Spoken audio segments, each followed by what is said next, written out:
नमस्कार, सादर जय जिनेंद्र। क्षमा ब्रेकिंग जैन न्यूज प्रतिदिन प्रातः, दोपहर एवं रात्रि में देश भर से संपूर्ण जैन समाज से संबंधित सही और सकारात्मक समाचारों के लिए देखना और सुनना न भूलें। साथ में आपसे विनम्र निवेदन है कि यदि आपने इस चैनल को सब्सक्राइब नहीं किया है तो कृपया अवश्य कीजिए और शेयर और लाइक करके धर्म प्रभावना में सहयोगी एवं सहभागी बनिए। जैसे आजकल नव निर्माण की एक जैसे बहुत ज़्यादा हो रहे हैं मंदिरों के भी। अब श्रावक की प्रायोरिटी क्या होनी चाहिए? मान लीजिए कोई एक मंदिर का नव निर्माण हो रहा है या कोई मंदिर जीर्णोद्धार मांग रहा है कि इस मंदिर का जीर्णोद्धार होना चाहिए, अथवा करुणादान जैसे समाज के भी कई सज्जन हैं जो जिनको मदद की आवश्यकता है, पर क्योंकि नवनिर्माण में इतना पैसा बह रहा है तो समाज भी ध्यान नहीं दे पाता, कमेटी भी ध्यान नहीं दे पाती। ऐसा कोई डेटाबेस भी नहीं है कमेटी के पास कि हम उनको एक परमानेंट जॉब दे सके। जिनको जॉब देने वाले हैं उनके पास कोई डेटा नहीं है। तो ये प्रायोरिटी लेवल क्या होना चाहिए किसी भी व्यक्ति का? बहुत अच्छा प्रश्न है। प्रश्न क्या होता है? एक सामान्य पुण्य का अर्जन होता है, एक सातिशय पुण्य का अर्जन करने की व्यवस्थाएं होती है। दो प्रकार के पुण्य, सामान्य पुण्य, सातिशय पुण्य।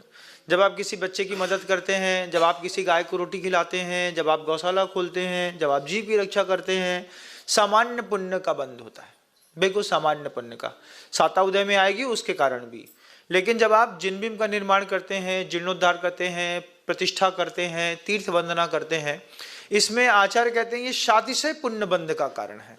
तो व्यक्ति चाहता है कि मैं कुछ ऐसा सातिशय पुण्य बंध करूं जिससे मेरी अगली पर्याय में बहुत ज्यादा पुरुषार्थ न करना पड़े, इसलिए वो मंदिर निर्माण करता है। मंदिर निर्माण भी क्यों होता है इसको भी देख लेते हैं। गुरुदेव से कहा, गुरुदेव 500 करोड़ रुपए का मंदिर बनाते हैं, इसमें समाज का कितना पैसा लगता है? आचार्य जी बोलते हैं तो बोले इस पैसे से हॉस्पिटल खोल सकते थे, इस पैसे से स्कूल खोल सकते थे, चैरिटी कर सकते थे, डायलिसिस सेंटर खोल सकते थे, इससे कोई दानशाला खोल सकते थे, अनाथों को पढ़ा सकते थे, कितना कुछ कर सकते थे। आचार्य जी बोलते बहुत अच्छी बात है, लेकिन इसका पूरा का पूरा पैसा मंदिर में लग गया। अब मंदिर में लग जाने के बाद तो किसी का भला ही नहीं हुआ और भगवान का इतना बड़ा मंदिर बन गया। अब मंदिर बन गया, किसी का भला हुआ नहीं, समाज वैसी की वैसी रही। तब आचार्य जी ने बहुत अच्छे से कहा, गौर से देखो, मंदिर निर्माण की प्रक्रिया को गौर से देखो। जब हम 500 करोड़ का मंदिर बनाते हैं तो समाज के लोगों का जो द्रव्य है वो कहां कहां चैरिटी में जाता है। तब आचार्य जी ने दिखाया 1000 लेबर काम कर रहा है कुंडलपुर के बड़े बाबा में, 1000 लेबर काम कर रहा है। तो सबसे पहले पुरुषार्थ करने वाले 1000 पुण्यार्थी व्यक्तियों को मंदिर के निमित्त से हमने खोज करके यहां पर खड़ा कर लिया। इसके बाद ये मेहनत करेंगे, दिन भर पत्थर गड़ेंगे, साफ सुथरा करेंगे। इसको लाने वाला, ट्रांसपोर्टेशन करने वाले जो भी लोग होंगे उनका परिवार, 1000 लोगों का इनका परिवार, इसकी पत्नी को साड़ी, इसके बच्चे को कपड़े, शिक्षा, एजुकेशन। पैसा कहाँ जा रहा है? मंदिर में। मंदिर में नहीं जा रहा है, मंदिर के निमित्त से हम लगातार चैरिटी कर रहे हैं। किसको कर रहे हैं? महाराज अदर कास्ट को जा रही है। हमारा धर्म है जीवाणम रक्षणो धम्मो। हमारा धर्म जैना नाम रक्षणो धम्मो नहीं है कि जैनियों की रक्षा करना धर्म नहीं, जीवों की रक्षा करना धर्म है। आपको लगता है हम भी कुछ कर सकते हैं, आप आ जाइए, आपको काम दे देते हैं। लेकिन जैनी पुरुषार्थ नहीं करना चाहता, बैठे बैठे तो कुछ दे दो बस हो गया। उससे बोलो 8 घंटे की मेहनत करो, महाराज मेहनत नहीं कर पाते हैं, हमारी पीठ में दर्द है। तो भैया जिसकी पीठ में दर्द नहीं है वो सुबह से लेकर शाम तक ठक ठुक कर रहा है। तो एक मंदिर के निमित्त से आचार्य जी ने 500 करोड़ रुपए की चैरिटी करी।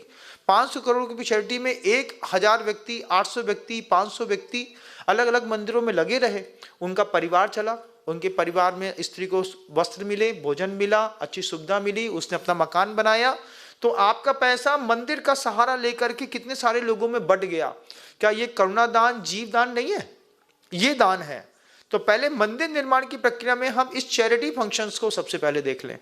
जब हम ये सोचते हैं, इस तरीके से विजन बनाते हैं, तब हमको लगता है कि मंदिर बनाना बहुत अच्छा। दूसरी बात, आपसे अगर कहें कि 2 बच्चियों की फीस भर दो तो आप बोलेंगे महाराज जी 3100 रुपये दे देते हैं। आपकी साइकोलॉजी कैसी है? और आपसे भी कहें कि मंदिर में एक प्रतिमा रखनी है 11 लाख रुपए की, हाँ महाराज श्री, जैसा आप बोलेंगे वैसा आशीर्वाद है। अब आप मंदिर में 11 लाख की प्रतिमा रखने के लिए मन बना सकते हैं, लेकिन अगर एक बच्चे के लिए बोले कि 48,000 रुपए की एक फीस होती है, दे दीजिए, तो आप 2 बच्चों की फीस नहीं देते। अब उसी 11 लाख की राशि जो आपने मंदिर में निमित्त में दी है, इसी निमित्त से, उस मंदिर के निमित्त से, उस प्रतिमा के निमित्त से, इस 11 लाख की राशि में से हम 6 लाख रुपए की राशि चैरिटी करके बच्चियों को पढ़ा देते हैं। तो ये हमारा डबल काम होता है। इस पे आप विचार करिए। तो जब कभी भी जैसे बड़ी बड़ी बोलियां होती है ना, तो बड़ी बड़ी बोलियां हो गई। अब मूर्ति की कीमत महाराज जी 25,000 की मिलती है 25,000 की मूर्ति, हम तुमको 5.5 लाख की देंगे, तुमको लेना हो तो लो, नहीं लेना हो तो मत लो।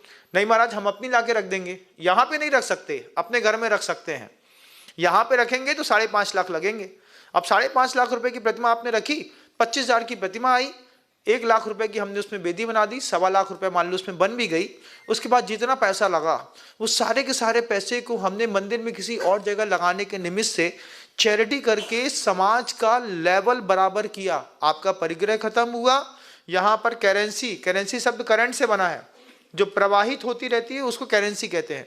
तो आपकी करेंसी निकल करके लोगों में गई, जिससे जीवों की रक्षा हुई, उससे आपकी साता प्रगति का बंध हुआ, भविष्य में सातिशय पुण्य का बंध किया। अगली पर्याय में जब कभी भी जन्म होगा, आपको सातिशय पुण्य का लाभ मिलेगा। आप बताइए, मंदिर बनाना अच्छा है कि बुरा है? आप खुद डिसीजन लीजिए। बहुत जरूरी है। क्या प्रायोरिटी या पुण्य का भी फर्क है? हाँ, बिल्कुल फर्क है। किसी पुराने मंदिर का जीर्णोद्धार कराने के लिए आचार्य कहते हैं कि 100 नए मंदिर बनाने से अच्छा है एक पुराने मंदिर का जीर्णोद्धार करो। तो जीर्णोद्धार की प्रक्रिया में कई बार उसको पूरा डिमोलिश करना पड़ता है, क्योंकि अभी हम बागीदौरा में थे तो मंदिर को उसको ठीक करना था, जीर्णोद्धार ही करने के लिए गए थे। उसको जीर्णोद्धार करने के लिए गए, थोड़ा सा खोद के देखा तो नीचे नींव ही नहीं है। मंदिर ऊपर के वजन से नीचे रुका हुआ था। जो सीलिंग थी वो 3.5 फुट मोटी थी, उसके वजन से मंदिर की स्थिरता थी, नीचे नींव नहीं थी। खोद करके देखा तो बिना नींव का मंदिर।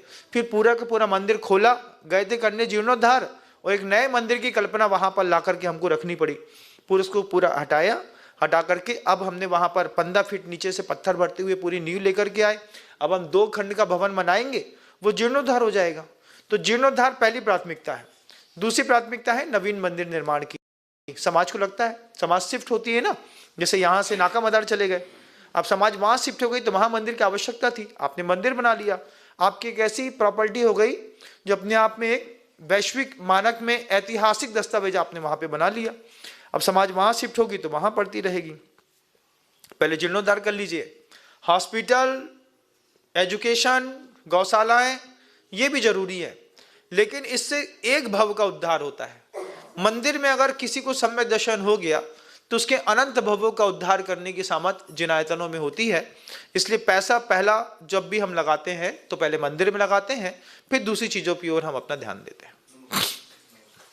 क्षमा breaking Jain news YouTube channel पर विज्ञापन देकर धर्म प्रभावना में बने सहभागी।